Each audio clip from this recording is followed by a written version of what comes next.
Okay, let's do this. Welcome back to the channel. Here we are talking about global heating and climate change, and the topic today is how to survive a heat wave. Now, the topic comes to mind here in the early days of spring because here in the US, we just exited the hottest March that has ever been recorded in history. No, maybe that doesn't go back very far, but in the history of records, we just exited the hottest March on record. And it didn't just break temperature records by a little bit in a few places.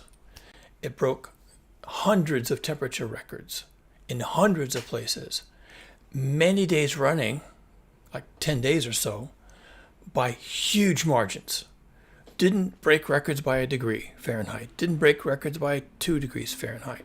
In many places, it broke records by 5, 10, 15 degrees Fahrenheit all at once. The meteorologists are dumbfounded.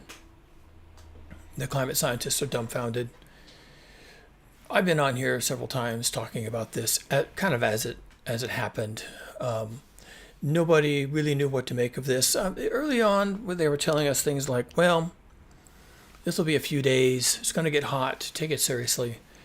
And it just kept going and kept going and kept going. And no one knows what to say at this point. They're glad it's gone. And of course, on some level, everyone's hoping that it doesn't happen again. But it will. Just to put things in context, we've had temperatures in March that would have been hot in summer.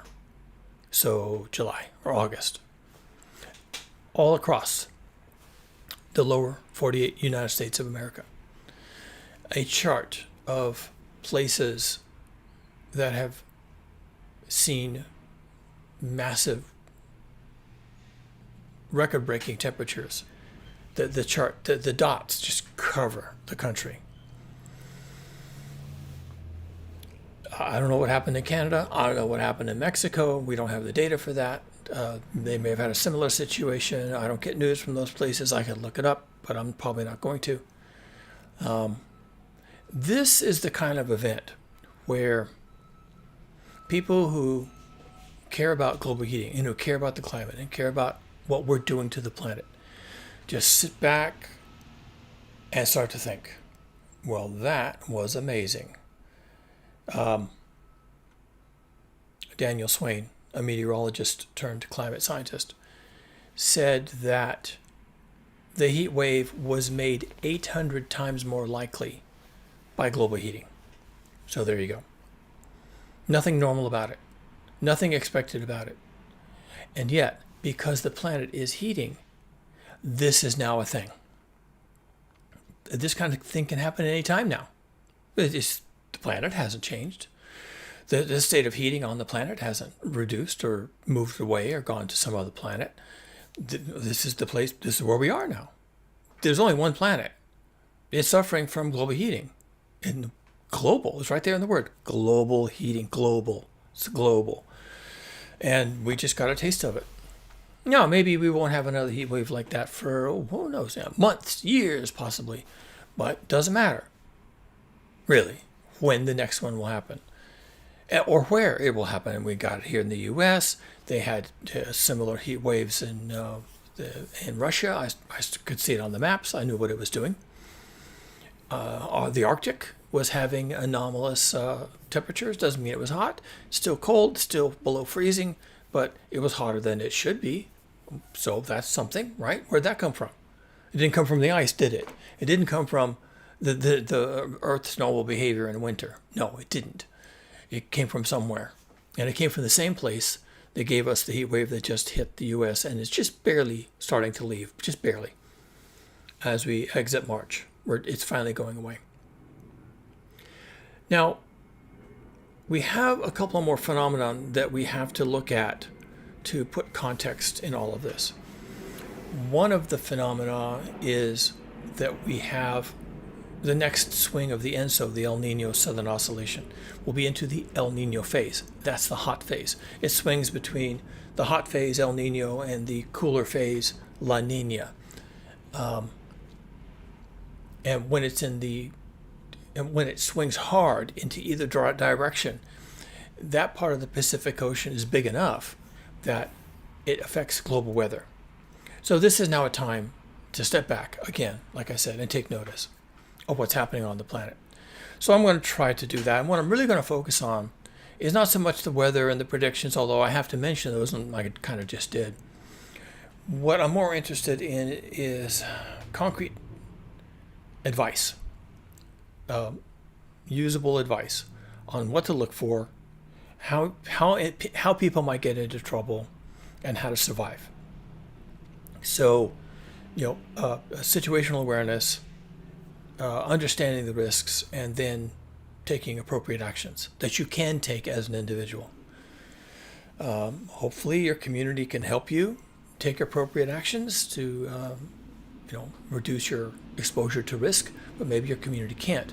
And so each of you while watching this video is going to have to think about that. You need to think about your community, because this talk is about you in your situation. And I can't help you with that, but I can help you to think about it in advance, because the need is coming. The need is here. Had the same event that we just exited in March happened in August, it would have been, we would be here discussing something completely different. It would have been basically a mass fatality event. I do have a book on the end of civilization called "It Was 100 Days." Heat and fire, combined and separately, have definitely a place in the novel. It's a fictional account, but predicting here in California, which is where it takes place, predicting heat and fire, it is easy these days. Really easy. We've had some major fires. Entire communities burned out. So it's an easy thing to throw into a book about this. The link is available in the description. The way it describes both the onset of heat, the duration of the heat, what happens to the people in the heat, it's dramatic to say the least, but also how they respond to it. The fact that they change course completely. Now I can do that. I'm the author. I can make them change course. I can have them have the conversation that you need to be having too. I can have my fictional characters have a conversation that I would wish everyone would have. It's my book. I can have them say and do whatever I want them to. But the point of the book and the point of the exercise and the point of these people talking about their plight is to help you think about your situation, which is not fictional. Grab a copy of the book. It's available on Amazon, softback, hardback, and as an ebook, price to move. And the link is in the description, okay? And also in the description is a link to buy me a coffee. If you'd like to support my work here, hey, that's always appreciated. And let's move on. So, what can we expect from a heat wave? I'm going to say a couple of things about heat waves. Everyone thinks they understand what a heat wave is. Everyone's been in a heat wave. Maybe it was in your community, but maybe you had to go to some other community. Maybe you're from Canada and you don't get heat waves there, but one day you were traveling in Mexico on vacation and all of a sudden it was hot. So everyone thinks they understand what a heat wave is. Under global heating, we are going to get heat waves. And this is just physics, folks. This is just how physics works, okay? Under global heating, we are going to get heat waves that no human that has ever lived in 300,000 years has experienced. It's just going to be hot. In fact, the Earth is headed towards a state, what we call hothouse Earth. The Earth is now going there. The Earth is going there, and we are on the journey. And I don't know how long it's going to take. No one really knows. There's some predictions. It could take till the 2100 when we hit hothouse Earth. Maybe the year 2050. Maybe this summer, okay? Even if just temporarily, we may hit conditions of hothouse Earth. And what is hothouse Earth? Oh, hothouse Earth is hot. You can't breathe the air. You can't be outside and exposed to the heat and the sun. You can't work outside without taking special precautions, like, staying hydrated, staying out of the sun, having cooling centers, all these, dressing appropriately. And these heat waves are not only going to be hot, like 20 degrees Fahrenheit hotter than you would have ever experienced in your life anywhere on the planet Earth, but they're going to be long duration. So these are not going to be your granddad's heat wave. This is not going to be the heat waves that you have known in Greece or Mexico or the Death Valley in the California. These are going to be unlike anything you've ever seen, anything you've ever experienced. And you don't have to go to Death Valley to feel these heat waves that are coming. You can just stay home.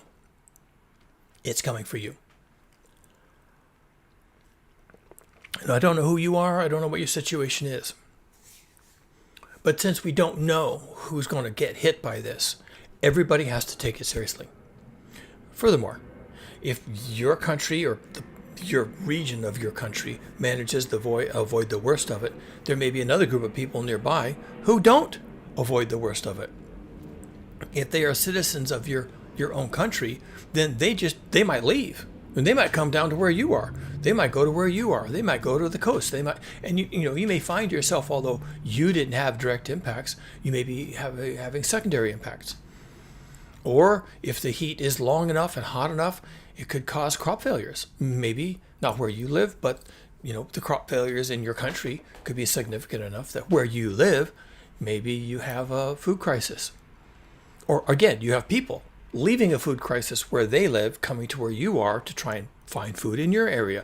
So even if none of this applies to you personally or to your community, there will be secondary impacts. What kind of a heat event are we talking about?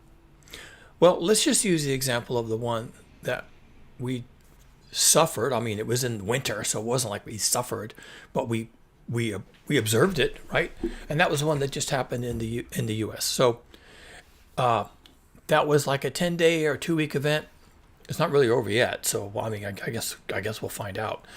10 days or so of temperatures that were routinely 15 or 20 degrees above normal, and sometimes 10 or 15 degrees above record for heat in that area. This is going to take people by surprise. Even if the weatherman jumps on and says, well, you know what, folks, we're going to have a heat wave and it's going to get hot. And they'll say how hot it's going to get. They'll say it's going to get 15 degrees warmer than normal. It's going to get 20 degrees warmer than normal. People turn off. The monkey brain turns off when there's any math involved or any numbers, because these are abstractions. So if the weather person says it's going to get hot tomorrow, they'll hear that, oh, hot tomorrow, okay, I'll log that away for tomorrow. And when they start talking numbers like 10, 15, 20 degrees above normal, people they'll just tune that out. I know this. I've seen this happen with people countless times, where you'll say something and then you have to repeat it because they didn't get it, and you can tell they didn't get it. Their mind drifted away. And this is just how the human mind works. We don't work well with numbers. We invented numbers. Numbers are not in our DNA. Numbers are an invention, and it allows us to talk about things numerically. But even speech is an abstraction. And talking and communicating through speech is something we only developed 50,000 years ago. So trying to communicate to people sciencey stuff involving something that they think they already understand, like, oh, it's going to be hot tomorrow. Well, yeah, sure, fine, it's hot tomorrow. Big deal. I'll just log that away. Trying to get past that, trying to get past the normalcy bias is difficult to impossible. It is virtually impossible. And this happens all the time.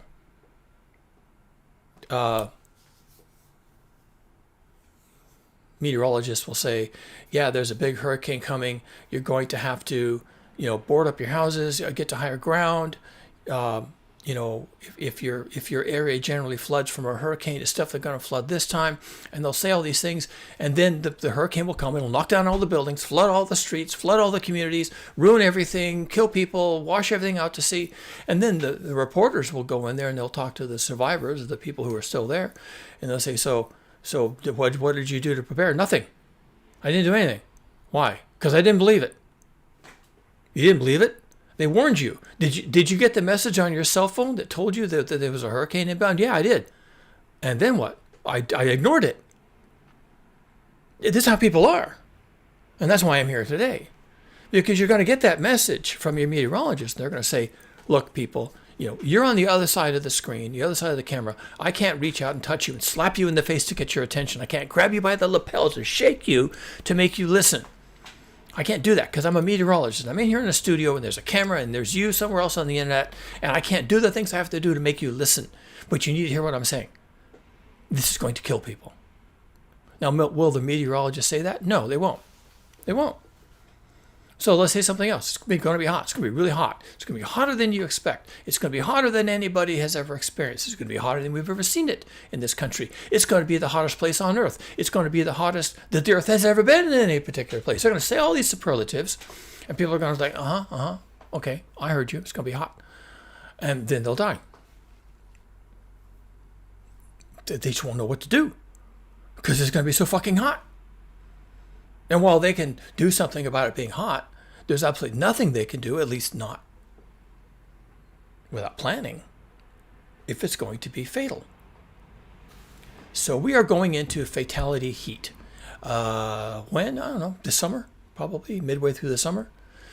But because of global heating, and because there's nothing we can do to stop that now, and because there's nothing we're willing to do to stop that now, therefore it won't stop. And as the planet gets hotter and hotter and hotter and hotter and hotter, we will have more heat waves. They will be hotter compared to what's normal. They will have a longer duration compared to what's normal. They will cover larger and larger areas every time they show up. They will involve more countries at the same time, because that's what global heating means. It gets hotter. And what can you do about that? Well, on some level, there's nothing you can do. I mean, I'll just put that out there, right? There's nothing you can do. Now, don't turn off the video and run away and unsubscribe and leave a down vote and all that kind of stuff, because although there's nothing you can do about the heat, there's quite a bit you can do to survive it. So why don't we talk about that instead? The first step to surviving the heat, and there's many parts to this. The first step to surviving the heat is simply understanding that that's what's in our future. And by future, I mean this summer. That is the future. I'm not talking about the year 3000, okay? I'm not talking about the year 2050. I'm talking about the year 2026, this summer. It's important for you to understand that this is in your future. It's also important for you and everyone in your community to understand that this never goes away. This only gets worse. And why is that? The reason why it gets worse is because global heating and the resulting heat waves that will cover the globe is caused by the greenhouse effect. The greenhouse effect is perfectly natural. It keeps the planet warm enough to be habitable for our purposes, which is a nice thing. Otherwise, it would be a lot colder, like 70 degrees Fahrenheit colder over the surface of the planet. So we're glad that's not the case. We're glad we have some global heating. But global heating is caused by greenhouse gases that collect heat. And up to now, there's been a certain level of greenhouse gases that go along. Sometimes a big volcanic eruption will dump more into the atmosphere, more CO2, more methane, other things. And then it'll go up a little bit, but then it'll come back down. And there's a certain amount of noise. And there's even seasonal noise. In the northern hemisphere winter, the amount of CO2 in the atmosphere goes up a little bit, noticeably so. And in the northern hemisphere summer, the amount of, starting in the spring, the amount of CO2 in the atmosphere actually goes down a little bit. It's like the Earth breathes in and out once a year.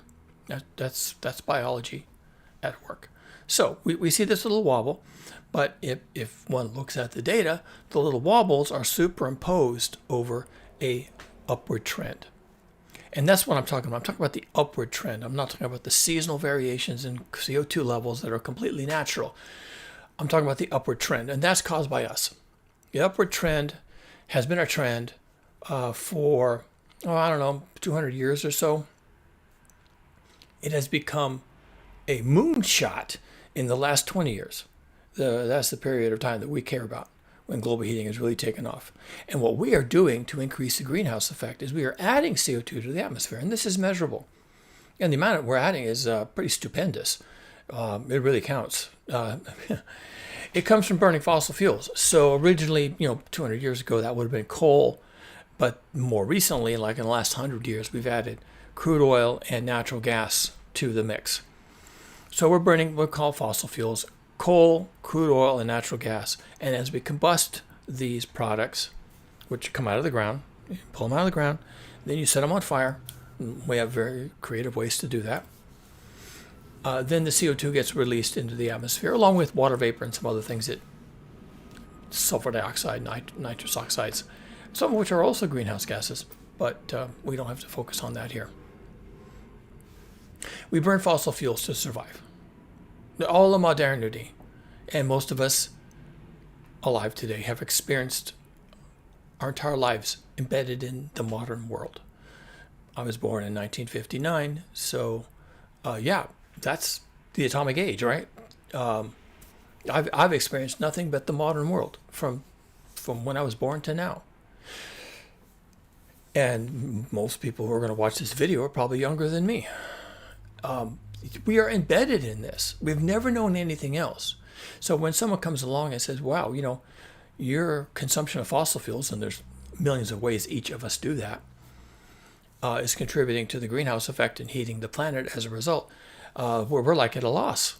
What can we do about it? Not much. And even if you stopped driving and stopped flying and stopped, consuming fossil fuels directly, like out of the pump into a fuel tank, if you were to do that, then okay, that's a good thing. We should all be doing that. But even if you did, and even if I did, which I largely have, by the way, I do own an old truck that I use for hauling things to the dump, but I don't do that very often. I certainly don't drive it around. I have an electric bicycle. I even have an aluminum trailer that I pull behind the electric bicycle. And I can go to the hardware store and come back with lumber and bags of cement and other things I need to do a lot of the work I do here on the property. And then once in a while I use the truck. So you can largely wean yourself off of fossil fuels if you wanted to do that. But even if you did, my point is, you can. But even if you did, you're still dependent on modernity, the modern world. And what does that bring you? Well, that brings you your electricity, your water supply to your house, the hot water to your house, right? You have a water heater of some kind. Someone manufactured that for you. And if it's a gas heater, then you're burning natural gas. That's a fossil fuel. If it's electric, well, where's your electricity come from? If it comes from a coal-fired power plant, well, then even your electricity is created by fossil fuels. And then the water that's delivered to your house through a complicated infrastructure, just like the electricity, just like the sewer treatment, just like everything else, all this infrastructure has to be maintained. Your water is cleaned and purified at a water treatment plant. They're using lots of trucks and materials and stuff that gets shipped in every day, and then they have all these pumps that have to be maintained and managed, and storage for the water has to be managed, and it's all modern. It's all the modern world, all of it.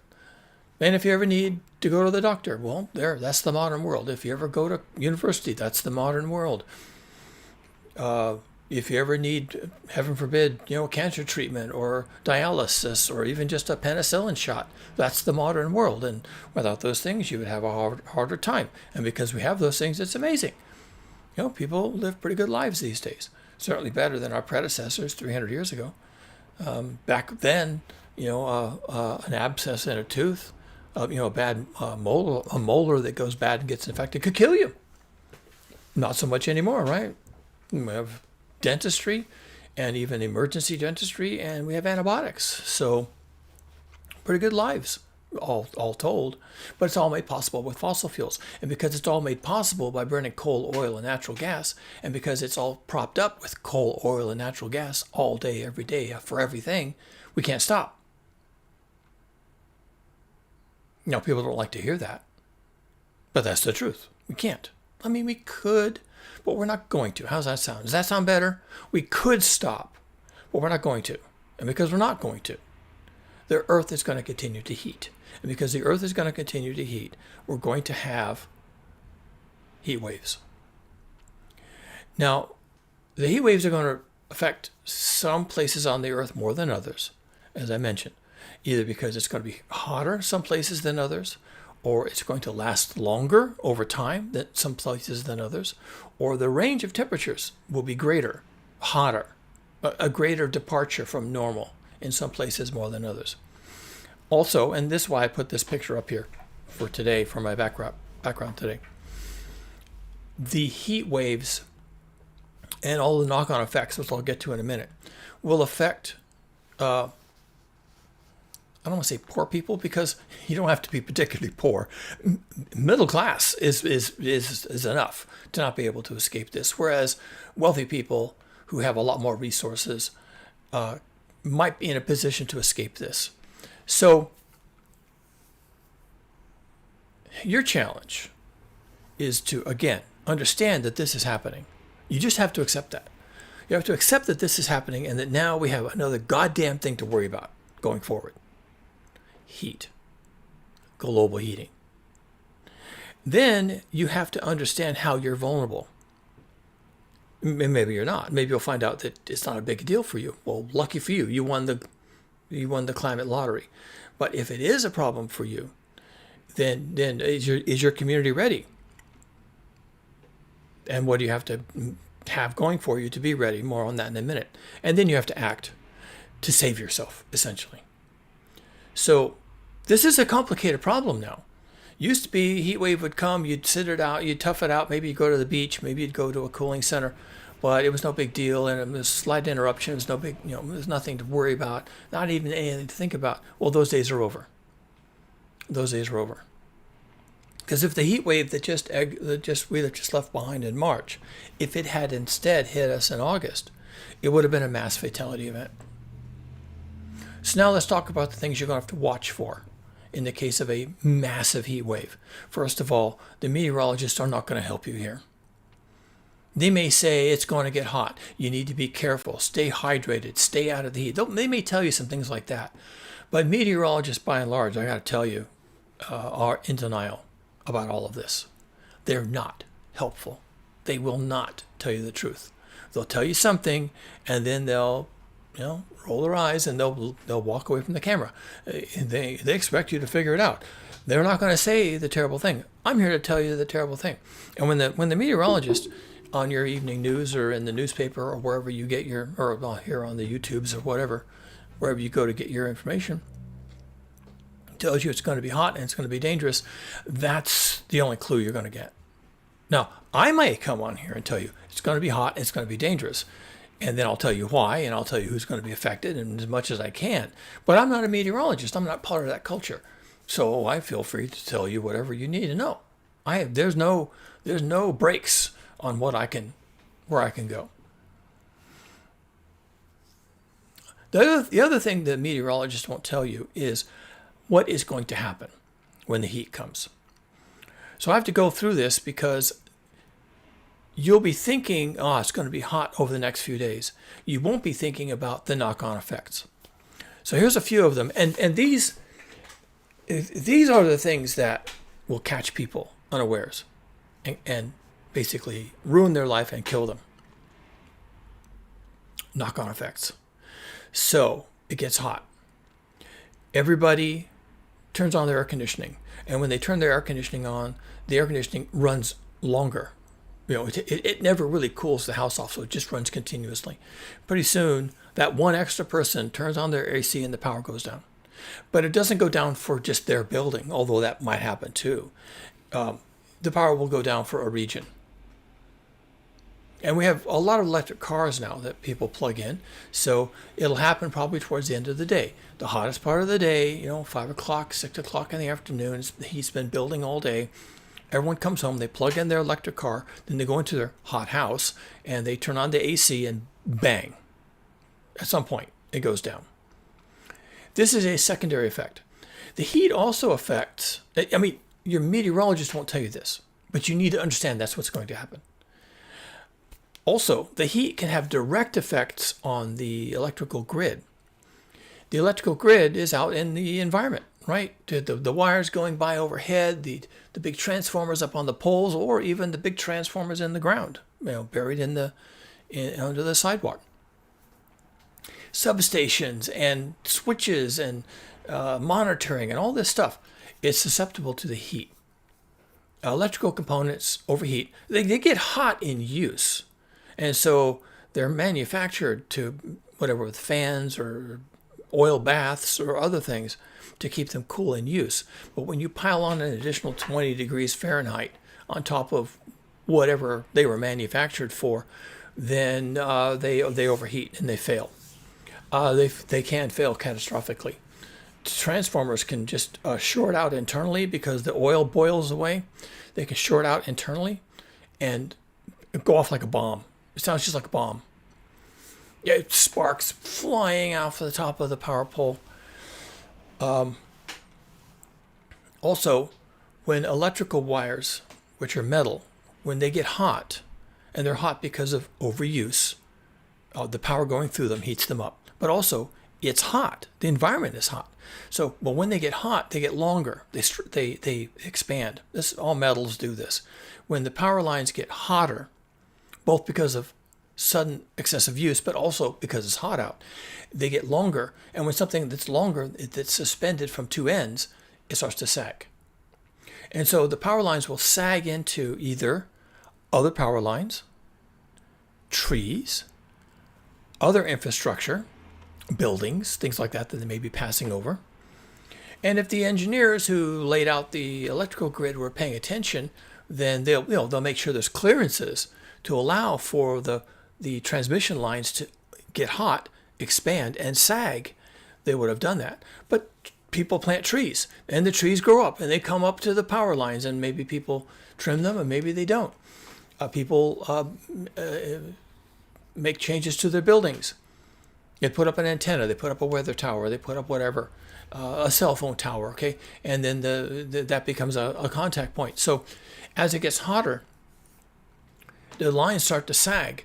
And when they touch something, then you can get a catastrophic failure. Now, the failure might just be a blown fuse.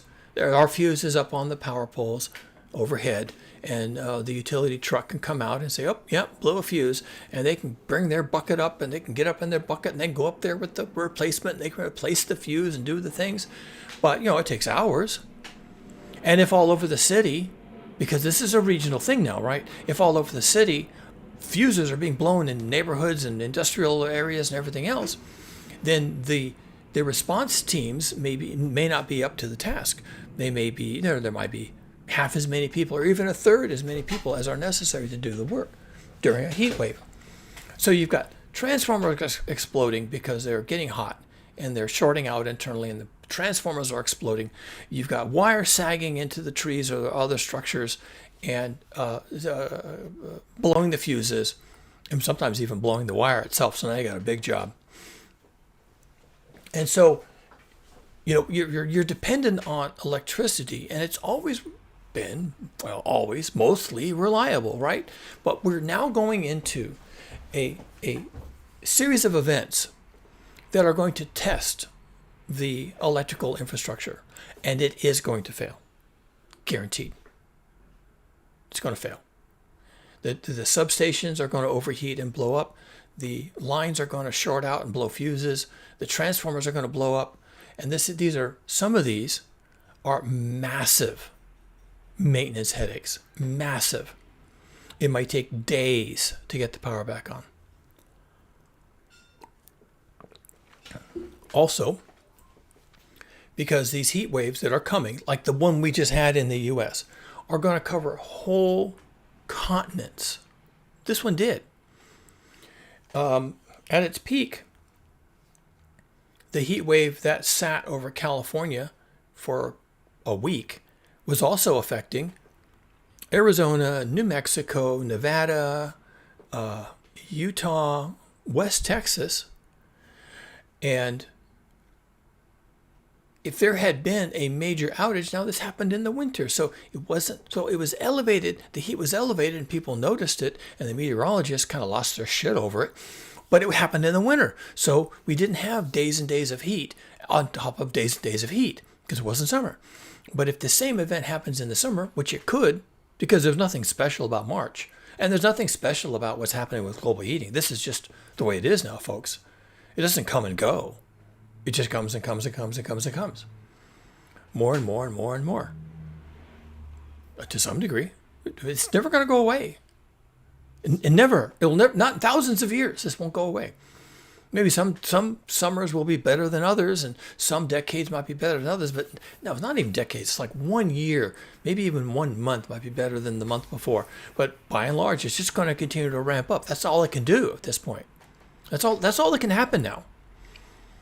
And so whether it happens this summer during the coming El Nino, or whether it happens next summer during some other type of weird one-off, this is going to happen. We're going to have large heat waves over large areas, and when it happens, there won't be any slack in the system. Sometimes, if a bad thing happens in one state or one city in one state, then there's enough capacity around that for help to flood into that one place that had a bad day. But if huge regions, entire countries, are impacted, which is going to happen. It just happened in March. Thankfully, it wasn't August. This will happen. Then the idea of mutual aid, which is how a lot of these utility companies, a lot of these governments, it's how they survive. Nobody wants to invest and have available enough technicians, enough service trucks, enough infrastructure, enough spare parts to handle the worst case scenario. Every day. They just want to invest in it. And they really, honestly, they can't. What they rely on is that other areas nearby won't be affected, or not as much. And so when their little spot on the planet becomes impacted by something, then everyone can flood in and help you out. All the spare parts and all the spare people and all the spare equipment is distributed. Well, when it's a huge regional problem, that doesn't happen anymore. Everybody has their set of problems. Nobody can spare any of their people or their equipment or their parts, and so everyone has to figure it out themselves. And that means that there won't be, for your neighborhood, your little community, your little part of the city, there won't be anyone to come to your neighborhood in a timely fashion. It just won't. And okay, so maybe, we all know how this works. Maybe the first place they'll go is the shining castle on the hill. Make sure those people have what they need. And, so they'll be fixed. And, if the news people go up to the top of the hill to interview the people who live in the castle, well, how are you handling this heat wave? They'll say something, oh, wow, it's been really hot. Our power failed, but then they got it back on again real soon. So I guess it's not too bad. But if you go down to where the other people live, the other 99%, well, they're going to say something completely different. But will the media do that? Will the roving reporter even go down and talk to those people? Because they're most of the people. And if they did, what would those people say? I've been without power for 2 days. My air conditioner hasn't run. We're using ice water to keep the children cool, and filling the bathtub up with ice water so the children can get in there and cool off. That's how they're surviving. And there may not be any end in sight for people who just don't rise to the top of the service list for repairs. And of course, there's wealthier communities and other communities, entire states. Some have a better infrastructure, newer, whatever, better maintained than other states. Provinces, counties, however you want to divide it up. So when this comes, you personally, you need to sort of sit back, okay, and now's the time to do that. So what would it be like where I live? Well, my last experience with a power outage that covered the entire neighborhood was it took them 6 hours to fix it.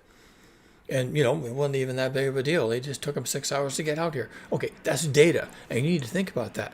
Could you survive in a massive heat wave for 6 hours? Except it won't be 6 hours. It'll be 12 hours. It'll be 24. It'll be 36. It'll be some number of days before they finally get to your neighborhood. Because it's not as grim as I'm painting it, because it's not always a castle on the hill or the metaphoric equivalent. Sometimes they have to get to the hospitals first. And they might do the government offices first, and the courthouses, and the jail, right? You can't have the prisoners dying in the cells because there's no power for the air conditioning. So they may have priorities that really are humanitarian, or that are practical, like making sure that the government can still function, or that the police can still respond to calls, or that the 911 system, or whatever your emergency system is, can still take phone calls and relay messages. They'll focus on those things first. And in the case of a large-scale outage for electricity because of the heat, all right, a multi-week event that is very hot, very much above normal, over a huge area, that event,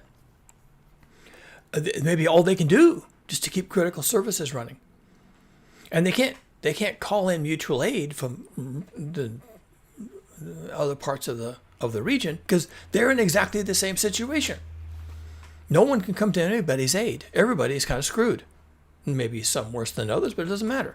Everybody is keeping their resources close to home, fixing their problems first, and making sure that they don't send their resources far afield, because then they'd have to call them back if something bad happens. So it's going to be every man for himself. And to some extent, this makes sense. And that's how you would want it. And everybody will want it that way. Everybody wants their neighborhood put back online, the power returned, the air conditioning running again, the refrigerator cooling and chilling again, and the lights on, and the fans working, and all the other things. And the types of heat waves that we're going to get will be unlike anything people have ever seen because of global heating. We are sliding into a land of unintended consequences. Nobody gets it. They are not ready. It's going to get hot. March was hot, but it was March in the Northern Hemisphere, so it wasn't lethal. But when it's August in the Northern Hemisphere and the same thing occurs, it's going to kill people. Lots of people. And that's the second shoe to drop. In terms of crisis planning, you have to understand that at the same time that the power is failing here, there, and everywhere because of the heat, people are going to be seeking assistance. It'll be the people with chronic illnesses first, and chronic illnesses is not always an illness. Sometimes it's just COPD, you have obesity, diabetes. If your insulin has to be refrigerated, then when your refrigerator fails, you need a fresh supply of insulin. Where are you going to get that? People who need kidney dialysis, people who have in-home medical equipment, so oxygen concentrators, heart monitors, things like that. These people will be the first to suffer. But it's okay for them because they probably can get on the phone. Probably the systems are still working somewhat. They're early in, right? They're early on, like day one or day two. These people are on the phone, or their caregivers are on the phone, and they get the ambulance to come and they take them to the hospital, and then they're in the emergency room, and then they're in the ICU, and then they're in the nursing care, and the hospital starts to fill up. And then the next wave of people come in. These are people who have had massive power failures, or maybe didn't have air conditioning installed at all. Maybe all they had was fans, but the fan doesn't really work. And pretty soon they find out that their family member is unresponsive. Their child is unresponsive. So they're on the phone. Hey, I don't know what's going on, but my child won't wake up. It's been really hot, and my child doesn't look healthy, bright red or weird ashen color. So the ambulance comes out and picks up a bunch of children, and picks up a bunch of old people. Not people with chronic illnesses, just old, who can't really function, can't really help themselves. And they pick up the old people, and they pick up the affected children, and they, whatever else has to happen. And they take those people to the hospital. They go through the emergency room. They're in the ICU. They're under nursing care. Now the hospital's full, right? Day 3, people who normally wouldn't be too affected start to become lightheaded, and they're dehydrating, and the fans haven't worked, and they haven't been able to sleep at night. And having cool at night is very critical for the body to recover. Heat injures your organs, your internal organs. It just injures them. And if you can't cool off at night, then you can't heal. If you're constantly under pressure of heat, your internal organs simply don't heal. So over time, the injury to your body accumulates. And then even otherwise healthy people can start to suffer from essentially heat stroke. Or people who don't drink enough, or people who are so tired that they can't think about hydrating, or people who maybe their water doesn't work anymore. If you live in an apartment building and you're way up high in the apartment building, then your water, even though it comes in at the ground level, is pumped with special pumps that can pressurize the water and pump it way up to the apartments. So if you're living on the 3rd floor or the 4th floor of an apartment building or higher, then it could be there's no water coming out of your tap. And then what do? You have to go get bottled water. So that's fine, but you go to the store to get the bottled water and the store's out. So you go home, you have nothing. You go back to the tap, nothing's coming out, just a couple of drips. And it's because the pumps don't work anymore. The pressure pumps to pump the water high up into the apartment complex, they failed because there's no power. Right? So your situation is that you're living in an apartment complex and you've always had water, you're never worried about it. But then, as soon as the power fails over the entire community, all of a sudden you don't have water pressure. You didn't know you wouldn't have water pressure. You've always had water pressure. Now you don't have water pressure. So when you can't get water to drink, you go down to the corner store and they don't have water because everybody has the same problem you had, but they got there first. So that's a problem. Now you can solve that problem for yourself right now. Okay? Right this second. By getting off of YouTube, getting a shopping basket or something and going down to the corner store and buying up enough water to keep you sustained for a few days. Because you live in an apartment complex and the water's going to fail as soon as the power fails. So you go and you get the stuff and you come back and you put it in your refrigerator so maybe it's cold. Doesn't have to be, by the way, but it'd be nice if it was. And then you've kind of solved the problem. You need 1 gallon of water per day per person. So there you go. Figure it out. You can do that for yourself. You can do that now. You won't be able to do it after the power fails. You won't be able to do it when the heat wave hits. You won't be able to do it on need. You can do it now because it's available now, but later it won't be. Later on, you're just going to die. Or maybe you end up in an emergency room, but only if it's not crowded. And only if there's someone who can take you there. And only if the 911 system is working when you call them. And only if an ambulance really comes. And only if anybody cares. And only if the city isn't in an absolute crisis. Then you might get to an emergency room where they can put an IV in you and hydrate you and give you a bottle of water. And then, put you under nursing care and whatever else they have to do. But if that doesn't happen for you, because this is a massive heat wave over a huge region, and the first thing it did, or maybe the second thing it did, was knock out the power, all of the power to everything all the time. Well, then, if you didn't prepare by having some water, then you're not going to have water, and you're going to die, and you're going to be a statistic. As simple as that. Because no one's going to survive these heat waves without a lot of support. And if they are chronically ill, they're going to have be in a hospital. And if they're old or even just really young, they're going to have cooling of some kind. And everybody's going to need water. Everybody has to have a lot of water. Far more water than you can imagine. And it needs to be sitting in the house, right there in the cabinet, right there on the floor, right there in the garage. It needs to be sitting there because when the power goes out, it's too late for you to try and go find water someplace. Because everyone's going to be doing the same thing. I just mentioned the hospital. So as the crisis continues day after day, the infrastructure that you think is there to help you personally, it won't be there. I mentioned already the utility repair people. They won't show up. Maybe they'll show up for some people. And maybe they'll show up and then the system will fail again anyway because they did go away, right?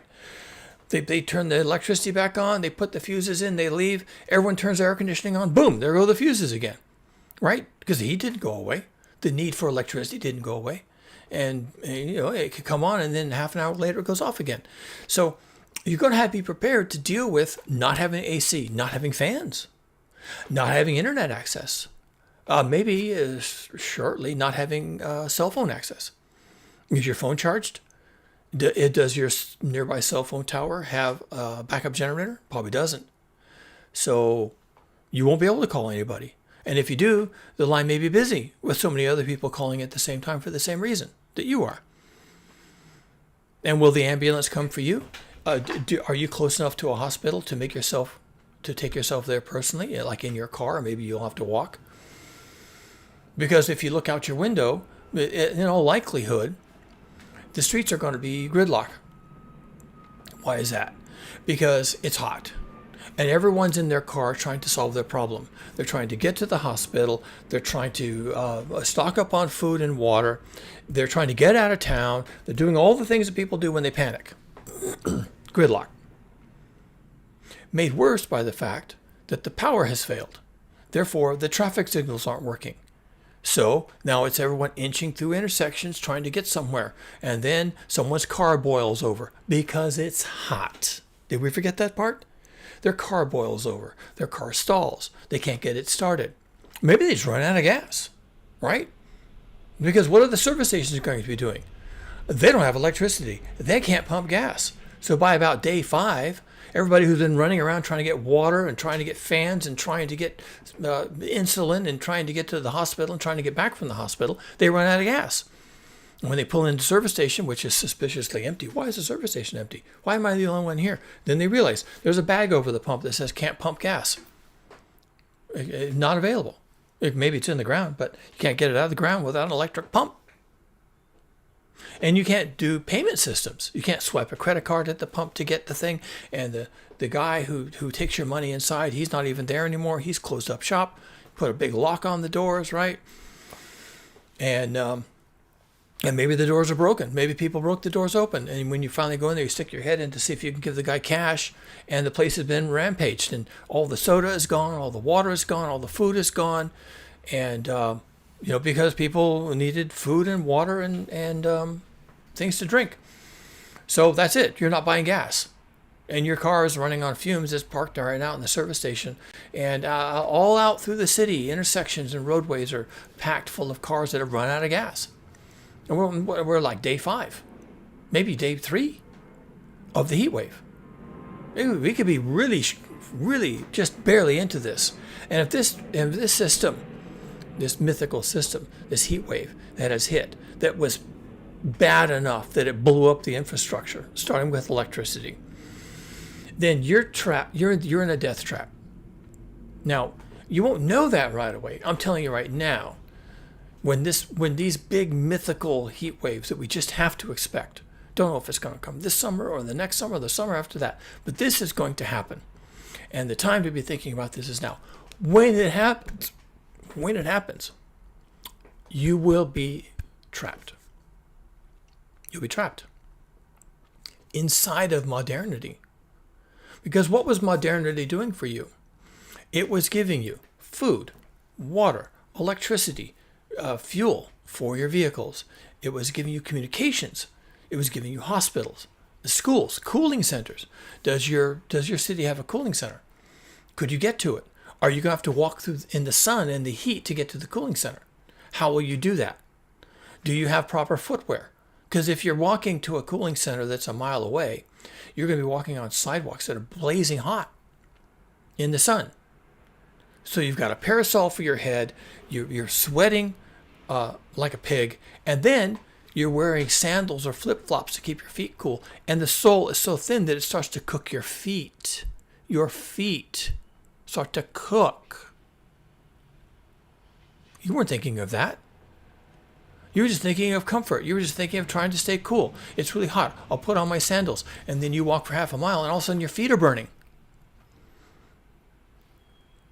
And maybe you can get out of the sun. Maybe you can get to a place where your feet don't cook, but maybe you can't. And now you're not only at the cooling center, you're also a half a mile from home. And how are you going to get back home? And why would you even do that? Because that place was trying to kill you. So now you're halfway between and betwixt. and your feet are so hot you can't walk, and you're feverish, and you're dehydrating, and you know you are, and you drink your last bottle of water, and you're hoping that it will cool off enough so that you can get to a hospital or get to a cooling center. And then you don't. And then you're dead. And this is the next problem that happens. Yeah, this is some scary shit, people. This is some nightmare fuel. Yeah, I know. I know this is nightmare fuel. I know that. That's why I'm here right now. Because the nightmare fuel is coming. It's not here yet. You need to have a bad feeling about this. You need to have a bad feeling about this. Now. Not when your feet are roasting and you can't walk anymore. Now. Because the next thing that happens about day four, the people who couldn't get an ambulance to come, the people who were old and living alone, couldn't figure it out, the people who were obese and couldn't walk to the, their car wasn't going to work because of the traffic problems and they couldn't walk to the cooling center. Those people, all those people, yeah, that's like half the population, elderly, chronic illness, all the other things, they die. They die. Maybe someone knows they died. Maybe they are living in a house with a family member and they die. So the family member knows. The family member's on the phone. My husband, my spouse, whatever, my elder is dead. I don't know what to do. Well, you're dialing 911 thinking someone's going to take pity on you and come racing out to help you with your corpse. But, the lines are busy, or the lines are down, or the cell towers are down. And you got your landline and you pick up the receiver and you dial the number and you're thinking you're going to get somewhere and it's just busy. Because everyone's doing the same thing. And at some point, the 911 system, the emergency system, it's 911 here in the U.S., but it's whatever it is, 111 or whatever it is, it just goes down because it's technology. It needs electricity. It needs networking. It needs communications protocols. It needs maintenance people. It needs all these things have to happen to keep it up and running. And of course, the 911, the emergency dispatchers have to be at work. Well, if their building where they have to work doesn't have electricity and doesn't have computers and doesn't have communications networking equipment and doesn't have air conditioning, they're not going to be there. Where are they going to be? Home or gone. They got in their car. I mean, they're going to be the first person to know, right? The dispatcher is taking all these phone calls. Yes, we'll get an ambulance and a first responder. And now you need a fire engine and you need something else and you need dialysis and you need insulin and you're feeling faint and you're feeling dehydrated and your skin is red and your child is not breathing and, all these phone calls. And by day one, those people are going to know what the fuck is happening. And they're going to leave. They're going to leave. Why wouldn't they? Well, they're supposed to be dedicated to serving the people. The fuck they are. Yeah, sure, if it wasn't a massive heat wave that was going to kill half the city in 7 days, yeah, maybe they'd be dedicated. But hell, they're not going to participate in this. They're going to get out. No, they're going to try, right? And they have the same kind of problems everyone else is having, but they're just people trying to survive. And it's day 7, and there's no power, and there's no water to some places, and no one's responding, and all the first responders are tapped out, or they just can't roll. They just can't do it anymore. The radios don't work. They don't know where to go. They don't know how to help people. They don't know who needs help because nothing is working anymore. It's day 7, and then the bodies start to pile up. The bodies. Now, we know how this works because during the pandemic of 1918, also called the Spanish flu, had nothing to do with Spain. So they quit calling things Spanish flu or whatever. 1918, the pandemic, which was an influenza. Influenzas are particularly lethal when they get bad. There were so many dead bodies that they had to drag them out into the streets. They'd wrap them up in sheets or something like that, and they drag them out into the streets. And then they had to be picked up by somebody. Now, they were not having a heat wave. Everything was functioning for them. This is 1918. This is kind of the modern world, right? They had gas-powered cars, ambulances, hospitals, and they had all the electricity and fossil fuels they needed to respond. It was just a pandemic. It was just people dying from a virus. but they couldn't cope. They couldn't deal with it. And they had everything they needed.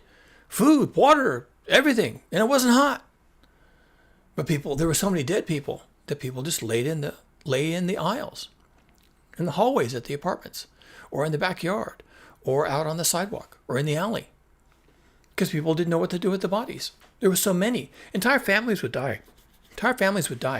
And then there'd be no one left alive to deal with the bodies. This is a nightmare, folks. This is nightmare fuel. I understand that. I understand this is going to turn people off. This is going to make people gag. That's what a massive heat wave over a large area at the wrong time of year is going to do. It's going to become a massive fatality event. So many dead people that there may not be enough alive people to deal with the dead people, especially without infrastructure. And how many people get up in the morning thinking that they can deal with a corpse? Nobody. Only morticians, professional embalmers deal with corpses on a daily basis. You and me, never seen one. Only at a funeral. And only after they've been prettied up and put in a casket by somebody else, and we just have to look away, right? That's the extent of our interaction with a corpse. But if things get bad enough during a heat wave, you're going to see corpses everywhere. Everywhere. Oh, you're going to see them in cars too. Someone will be in their car. Maybe their car doesn't have air conditioning. Maybe it does have air conditioning, but it's not working nearly like it needs to. And they're in traffic and they're honking their horn and they're getting angry. And then what? They have a stroke right there behind the wheel, banging on the horn. Get out of my way. And they're feverish and they're dizzy and there's spots and all this stuff is going on. And they're angry and they're frightened and they're banging on the horn and they have a stroke or a heart attack or something else. They just die because of internal organ failure, because of the heat.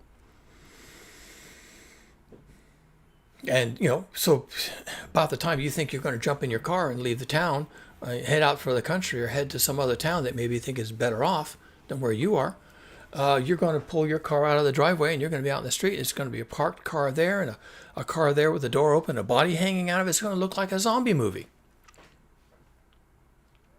Because that's how it's going to be. Because of the heat. That's what it will do to people. Because we're not talking about, it's summer, it's always hot in the summer, it's no big deal. We're talking about 15 or 20 degrees above what you think you can handle. And you can't. You can't. You'll run out of water. You won't have any way to stay cool at night. You'll have internal injuries to your body. You'll get dizzy. You'll lose judgment. Your brain just won't be functioning anymore. You'll become if you're a zombie, I guess. I mean, if your brain isn't working properly and you don't know what to do and you're having a mental crisis or you're just fuzzy headed and you can't think clearly, well then yeah, I guess you're a zombie. So now it is a zombie movie, isn't it?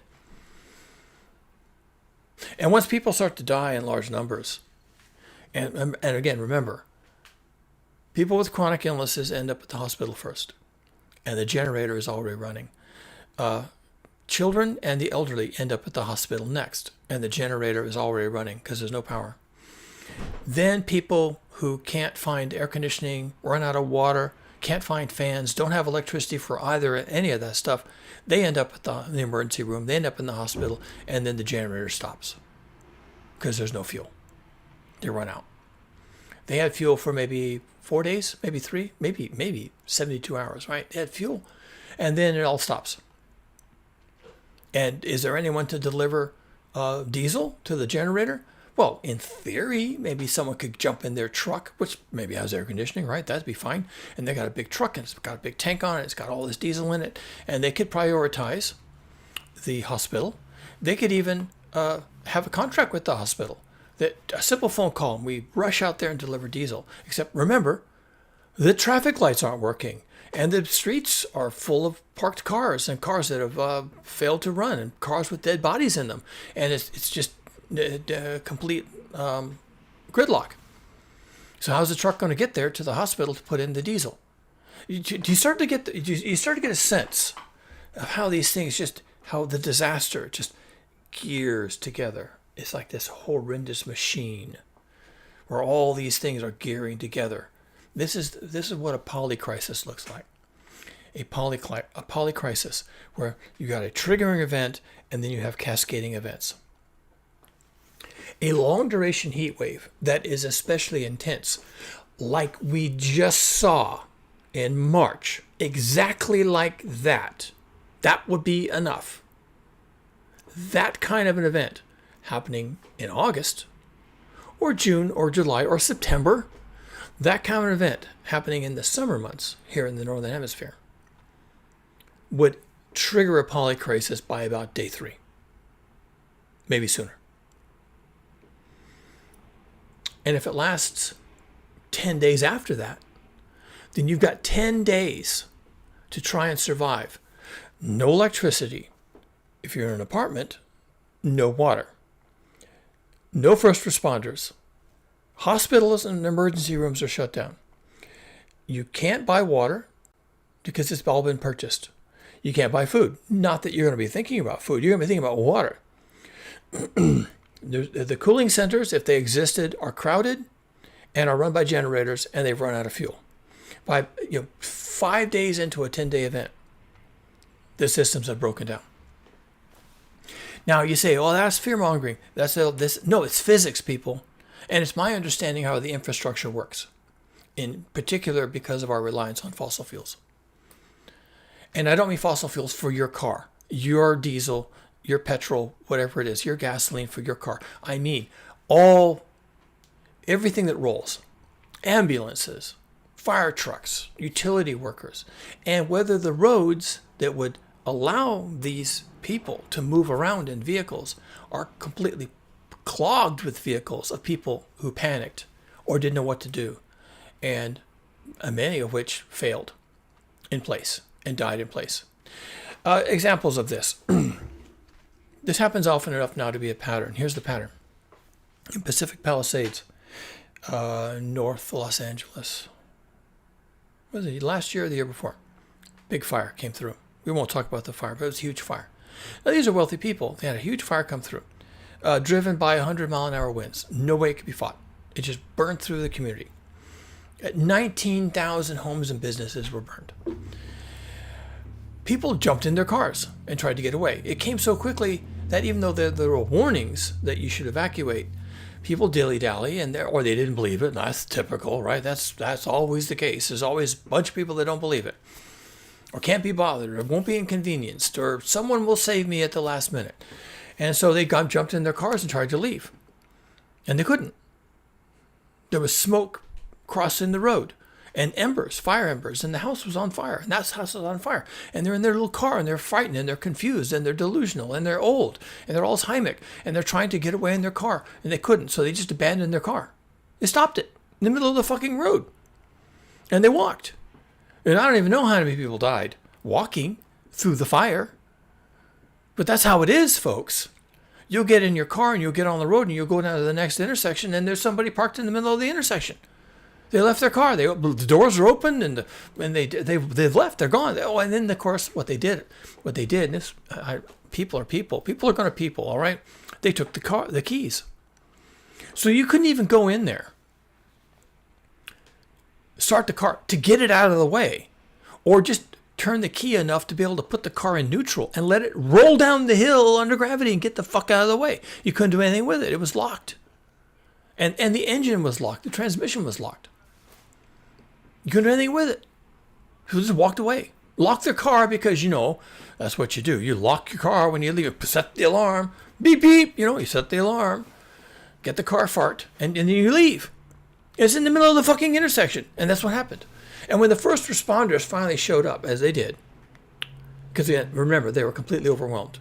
When they finally showed up, there were so many cars just sitting in the road, locked, that they had to bring in a bulldozer to bulldoze them out of the way up into people's yards before they could move into the neighborhood to fight the fire. Fact. Actually happened. And this is in North Hollywood. Rich people, rich communities. That's how it was. And then there was the Paradise Fire. I mean, it burned the town of Paradise. It wasn't called the Paradise Fire. It was called the Camp campfire.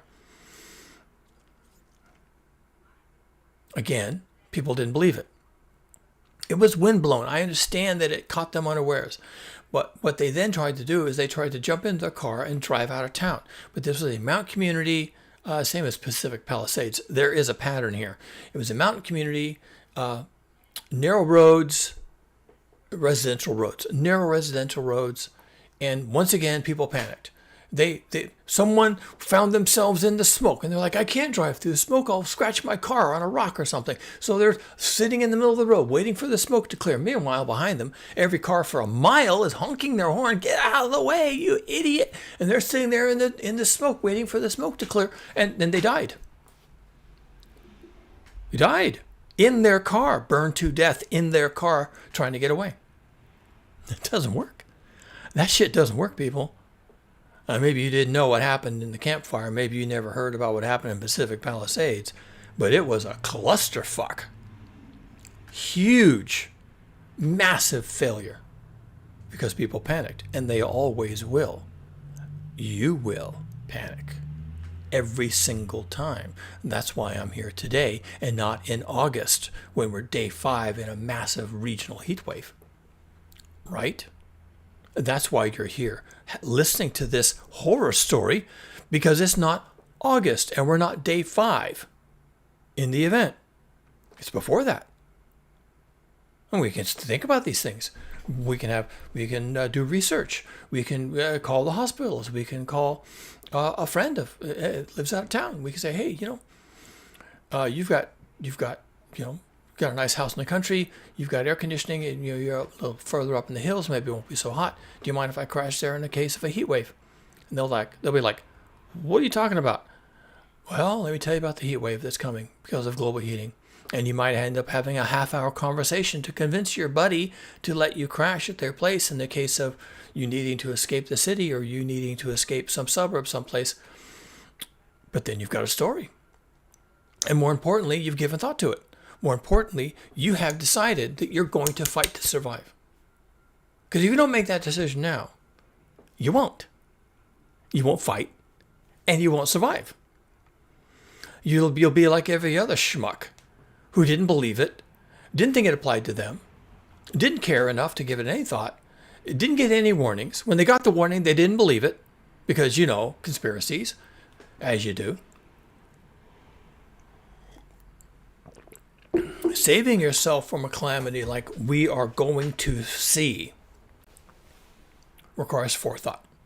Oh, and some planning. Yes, go find yourself 5 gallons of water. Do it tomorrow. Get yourself 5 gallons of water. Oh, that's for yourself. That's 5 days of water for yourself. And then another 5 gallons of water for everyone else in the household. Each. Now, you may want to have a couple of gallons for the dog. Find a place to store it. Figure it out. Get yourself a big battery bank that you can charge and keep it charged. And then, like a UPS or something, uninterruptible power supply. And then, when the power fails to your house, you can at least keep your cell phone charged. Because your cell phone is where you're going to get the emergencies. Your cell phone is how you're going to connect to other people. Your cell phone is going to be how you get news and information about the situation, like weather reports or even press releases from the mayor, emergency announcements, announcements about where the power has failed. Oh, and if your community is really on top of things, they will set up a cooling center. So maybe you can get some information, maybe just an email, maybe a text alert. Who knows that there's a cooling center been set up. And you'll want to know that. So buy yourself a big UPS. It costs about $250, maybe $300 if you get a really big one. Keep it charged. It's got a big battery in it. And after the power fails, it will continue to hold a charge for several days. Certainly enough for you to charge a phone or a laptop computer. And you may have to plug in your Wi-Fi router to make sure it has power. But at that point, you're going to be discharging your UPS. So you're going to have to think about that. How much Wi-Fi do you really need? Maybe the most important thing is to keep your cell phone charged. Maybe the most important thing is to have some lighting at night so you can move around in your house after dark. So you have a really small LED flashlight that you can charge on your UPS. And you have the cables you need, and you know how to do things. You know how to charge your flashlight. You know how to charge your cell phone. You have all the cables. You can find them easily. And this is survival, folks. This is just flat out survival. You need to be able to cover yourself, and it starts with water and maybe portable electricity that you can use for a few days or a week. And anytime the power comes on, you plug it in and you charge it right back up again. I'm having this conversation because I'm worried. We just in March had a massive regional heat wave that had it occurred in any part of summer, including probably May, all right? May through September would have been a mass fatality event, almost without question. So we got a warning. We just got a warning. Now I know some people in the UK, and so before I did this video, I asked Gemini, the AI, what would be the expected weather outcome in the UK in the case of a strong El Nino, which is coming midsummer, could last a year.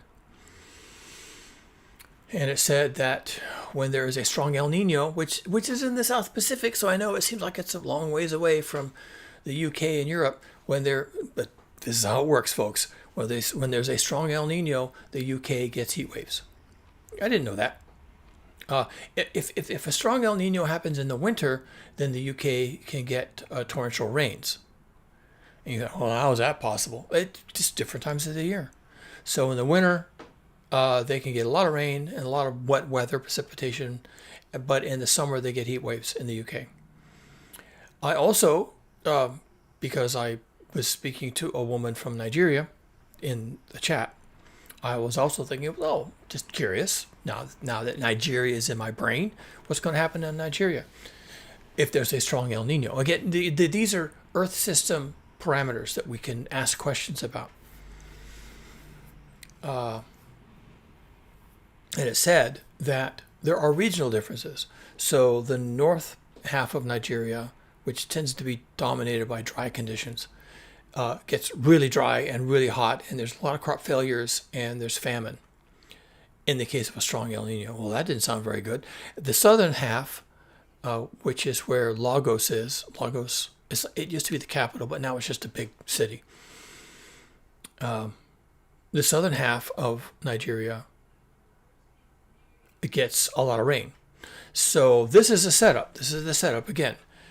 If you live in the northern half, you're probably going to head to the southern half, both for water and possibly just for escape from the heat, or to escape famine, or to escape disease. Although when you get into an area that's getting a lot of rain, there's going to be a whole nother set of diseases like cholera, where you're getting impure water, standing water. People get the water in their mouth. Maybe they have to drink it, or it contaminates their water supply, contaminates the well, and then they drink from the well, thinking the well is healthy, but it's not because it's been contaminated by floodwaters. And you can get cholera, and there's other diseases as well as insect-borne diseases. So you could escape from the famine and end up in the southern half of the country when there's a disease outbreak. Well, now what, right? These changes in the Earth system are going to be very damaging, and in some cases, abundantly lethal. They're going to kill people. And if you think, well, that's sad. No, that's not. Okay, in addition to being sad, it's worse than sad. It's a cataclysm. As an example I gave a little while ago, if your community is not prepared to deal with a large fatality event because of heat, then you're going to have bodies in the streets. And I'm not kidding. You're not going to move them. You're going to try and stay as far away from those bodies as you can. And if the streets are packed full of cars that aren't moving, and the intersections are packed full of cars that can't go anywhere, then no one's going to move those bodies. Those bodies will be there for a month. And are you ready for that? Because that's going to be your life at that point. If this heat wave that's coming hits your area and lasts for a month and has power out for 3 weeks out of 4, then there's going to be bodies in the streets. And I'm not kidding. That's not a joke. Other knock-on effects. Your food comes to your supermarket, which only operates if there's electricity, by delivery trucks. There's no food raised in your city. There's no food stockpiled in your city. It comes in every night or every other night on a truck.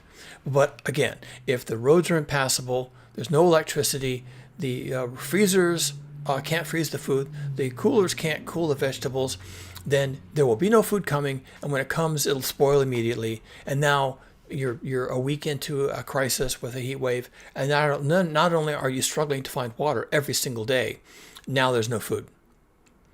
And then what happens? Well, then people panic. If they weren't panicked before, they're certainly panicked at that point. There's dead bodies in the streets. There's very little water, if any. People are dying because of lack of water. People are dying because of the heat. There's no food. People are dying because of the lack of food. Weaker people in the community are dying first. And that's terrible and pitiful, but whoop, there's nothing you can do. They just get to go first. And then you're thinking it's your turn. And it's only week 2. And it's a heat wave. It's not going away because there's nowhere for it to go. And again, where does this come from? Global heating. There's no escaping this. Some areas may somewhat escape it. Here in the South Bay, the coast of California, we have the Pacific Ocean to the west of us. The prevailing winds blow in off the sea and bring a nice cooling breeze in the afternoon, pretty much regularly. It can miss sometimes, but we do tend to get it.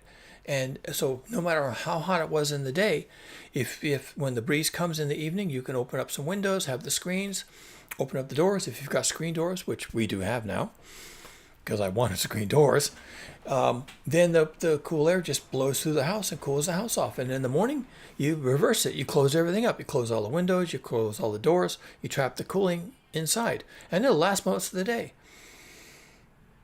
But at least you can cool off at night.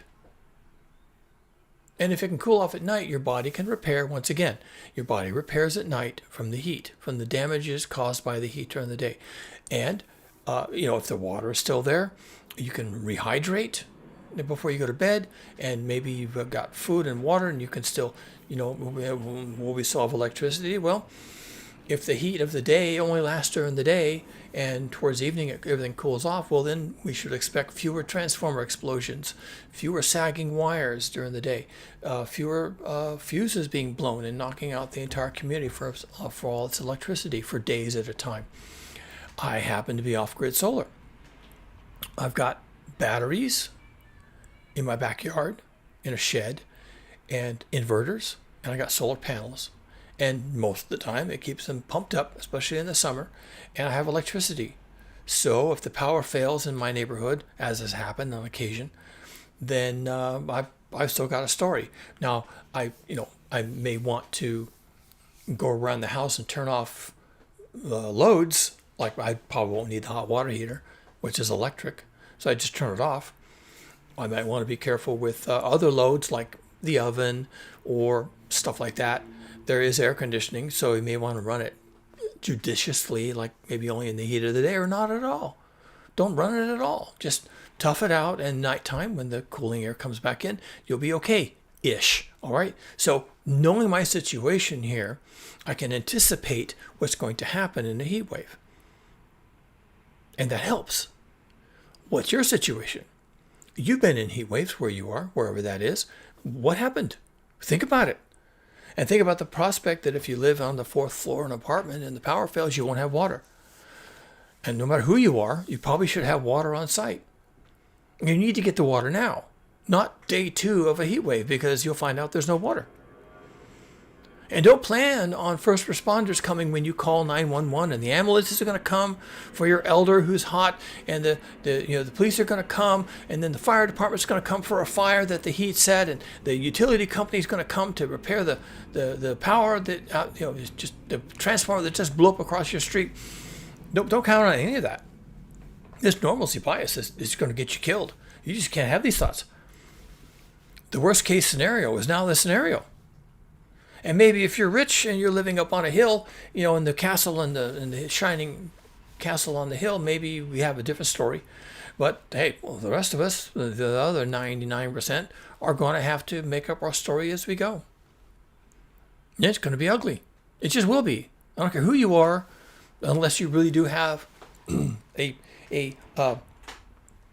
secure compound with an enormous generator and 20,000 gallons of diesel for your personal use. Unless you're that guy, you don't have a story. So what are you going to do? Well, the simple answer, the quickest answer, and the most reliable answer is you're going to die. So don't do that. You don't have to. Make sure you have water. Make sure you have a lot of water. 1 gallon per person per day. And you probably want 10 days of water. I know that sounds stupid. That's 10 gallons per person. And a family of 4 would need to have 40 gallons of water. 40 gallons. You've never purchased 40 gallons of anything. You have to have 40 gallons of water to survive a lack of water in a 10-day heat wave. Now, maybe not in your house, your single-family home, where you're not on the 4th floor of an apartment building, you're down on the ground floor, and you get town water, and it gets easily delivered to your taps, and maybe your situation is different. But if you're a family of 4 living on the 4th floor in an apartment, you're going to have 40 gallons of water. Pfft, wow. Who's ready for that? Nobody's ready for that. You're not going to be ready for that. Even though that's what you're probably going to need to survive a heat wave, just for the water alone, you're not going to think about that. You're not going to have that. It won't happen. It won't happen. Even though I'm telling you that's what you're going to need, it won't happen. You won't do it. So then, do you survive or not? This is the terrible decision. Are you going to try? Are you going to fight? Are you going to fight for survival, or are you not? Most people will not. They won't. In my book, It Was 100 Days, link in the description. Get yourself a copy. They realize they have to live underground because they need passive cooling. They have no electricity to speak of. They certainly don't have technology like air conditioners. They just go down to the box shop and buy an air conditioner, install it in a window. They don't have anything like that going on, and they decide they're going to have to live underground. So they reorganize themselves to live underground. Now it's the end of the world. It's post-apocalypse. There's no fuel. There's no first responders. There's no police. And there's no city planning. And there's no anything else. And so they get the materials they need from abandoned buildings nearby. And they have plenty of shovels, right? That's a good thing to have. And so they have plenty of shovels, and they start digging. And they dig down 4 feet. And they build up 4 feet. That's an 8-foot structure, which is more than you need. So maybe build up 3 feet and have a 7-foot ceiling. And then all the dirt they dug out, they pile it back on top, and it's nice and cool inside. They open the doors at night, let the cool air in, cools everything off, and during the day they shut the doors and they keep them closed. They don't let the hot air in, and they survive. They're living underground. Now, somebody in the community figured that out. Somebody in the community said, this is going to save us. Everybody in the community agreed. They had seen the heat. They'd lost some of their community members. They understood. Oh, yes, you're right. We just survived this. Some of us didn't, but most of us did. And now we have to fight for survival. So what is your idea? We're going to dig our structures down into the ground? Okay, let's do that. So, 50 days into the story, they're digging holes in the ground and making new shelters that are partially underground and figuring out how to do that and how to deal with dirt floors and how to deal with no windows and how to deal with no light and how do you cook inside of a structure like that. Or maybe you don't cook. Maybe you just soak your food in water. And where's the water come from? There's a lot of things they have to figure out in the book on day 50. Because for them, the crisis is permanent. For you, the crisis is indeterminate. 2 weeks, maybe a month. And let's just examine something very quickly here. Let's go there. What if the heat wave comes and it lasts for 3 weeks to a month? During those 3 weeks, during that month, Everything that can fail, fails. Both because of the heat, but also because of human nature, and also because of the just-in-time economy, where food is delivered every night, power is delivered continuously every day, water is delivered continuously, the roads are maintained as passable by tow trucks and traffic signals and police who will clear the road. If someone dies, an ambulance comes and takes them to the morgue. So this is what you think is going to be happening. But after 3 weeks, maybe all that's gone permanently. Maybe there's enough bodies in the street that you can't even live there anymore. You have to abandon your home. Maybe the heat wave went away, but the place just stinks of death.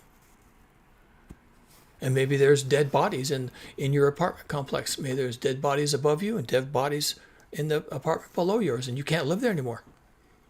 You've been evicted by death by week 3. And then when the heat wave finally passes, you leave. Probably on foot, carrying water. And where are you going to go? I don't know. An event that is long enough and severe enough will end civilization. You don't need nuclear weapons. You don't need nuclear war. You don't need war of any kind.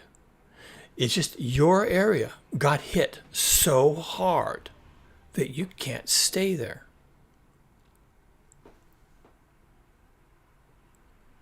That's going to happen to some people.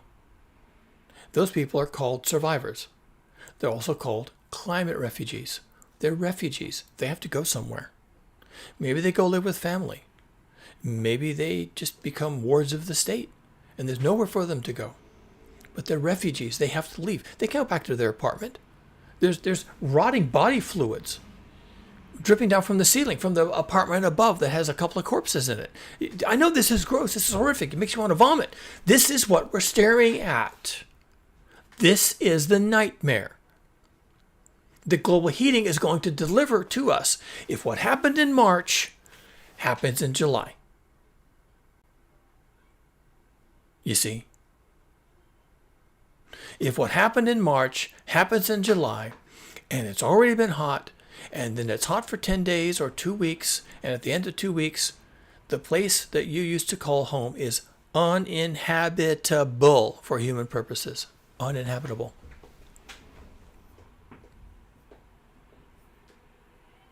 That's not out of the question. Not at all. Yes, I have an active imagination. Yes, I wrote a book on the end of the world. Okay, so I've been dwelling in this space a little bit, but I'm also an engineer and a scientist, and I'm here to tell you this is how it works.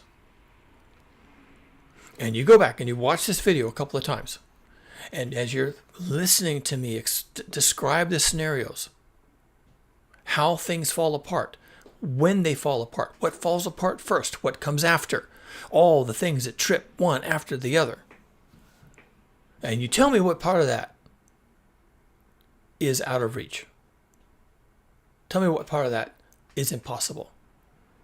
Because I'm not dealing with fantasies here. I'm dealing with infrastructure, technology, engineering, and human behavior, including how much water you have to survive, which is just physics, biophysics, if you rather.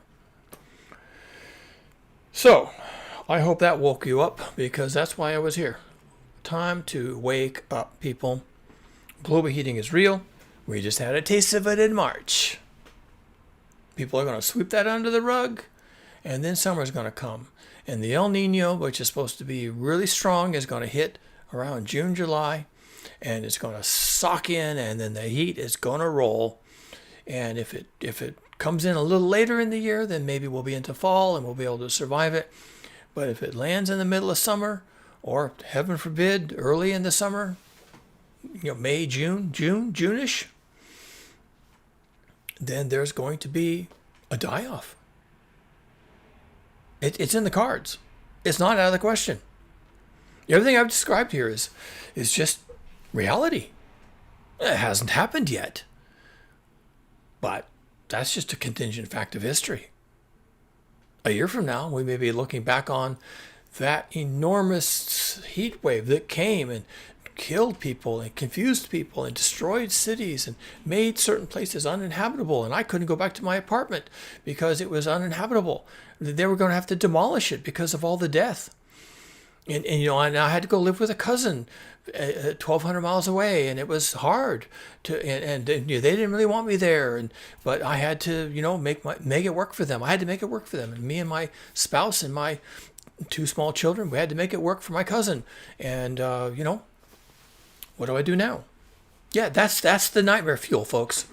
That's what we're in for with global heating. That's what we're in for. And whether it happens here in the South Bay of California, or it happens in the UK, or it happens in Nigeria, or it happens in the EU, or it happens in South Africa, or it happens in Brazil, when it happens, that's going to be the story. If you're there, then you'll know the story firsthand. If you're not there, you probably won't ever hear about the story, because no one's going to tell you the story. I'm telling you the story in advance, because that's how it works. This is a video you probably want to watch more than once. This is a video you may want to watch with friends because you like them and you want them to understand. And even if you don't share this with anybody else, I really want you to think about it. I want you to sit down, maybe in your front yard, and look at your neighbors and look at your situation and just take it all in. And imagine yourself on day 5 of the worst heat wave that ever hit humanity. Because that day is coming. And my advice to you on day 5 of a 4-week event of the worst heat wave that ever hit humanity in the 300,000 years we've been toddling around on this planet, my advice for you on day 5, don't die.